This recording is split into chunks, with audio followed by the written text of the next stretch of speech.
A man who alleges that he was raped by multiple staffers at New Hampshire's youth detention center in the 1990s has filed the first lawsuit against the state, the facility, and former workers since a judge dismissed a class action suit in May. The warnings came through the wall vents at King Cottage. Beatings had begun. Michael Gilpatrick, who spent 3 years at New Hampshire's youth detention center in the late 1990s, said he and other boys sometimes stood on their toilets, yelling into vents to spread word of approaching staff. Once they went into the first room, and restrained the first person and beat him, they'd go right down the line and do it to every single one of us, he said. You can hear it happen. You can't necessarily see it, because you're locked in yourself. And who knows what else they were doing in there, because a lot of us kept that stuff to ourselves. Gilpatrick, 38, isn't keeping much to himself these days. He filed a lawsuit Monday alleging he was physically and sexually abused at the former Youth Development Centre in Manchester, which has been the target of a criminal investigation since 2019 and is slated to close in 2023. It's the second of what could be hundreds of individual lawsuits after a judge dismissed a class action suit in May, leaving only the lead plaintiff's claims intact. More than 300 men and women have come forward with allegations involving 150 staffers from 1963 to 2018 at what is now called the Sununu Youth Services Center. Gilpatrick is suing the state, the youth center and 5 of the 11 men who were arrested in April and charged with either sexually assaulting or acting as accomplices to the assaults of more than a dozen teenagers. Among them, Bradley Asbury and James Woodlock are accused of restraining Gilpatrick while he was assaulted by Jeffrey Buskey and Stephen Murphy in 1997 or 1998.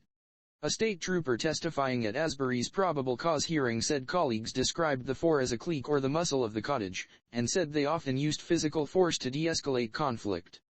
Gilpatrick wouldn't discuss that episode in an interview with the Associated Press, but he said the teens referred to the 4 as a hit squad because they responded to every incident, even minor arguments between youths, with violence.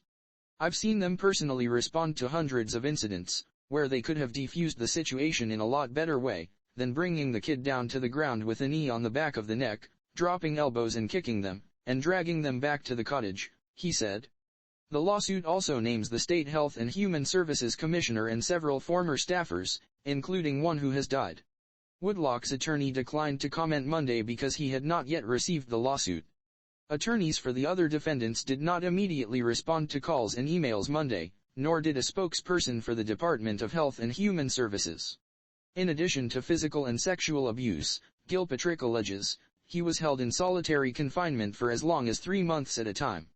And then it would just become a daily occurrence where they would come in to antagonize us, start throwing our stuff around, take our pictures off the wall, rip them up, whatever, he said.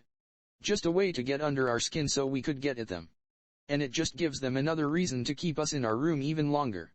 Staffers sometimes removed everything from the room, even the mattress, and left him there in his underwear, he said. He didn't report the abuse, he said, because in some cases, supervisors were the abusers. There was nobody you could go to at YDC to talk to. You were literally stuck in your own thoughts, in your own fear every single day, he said.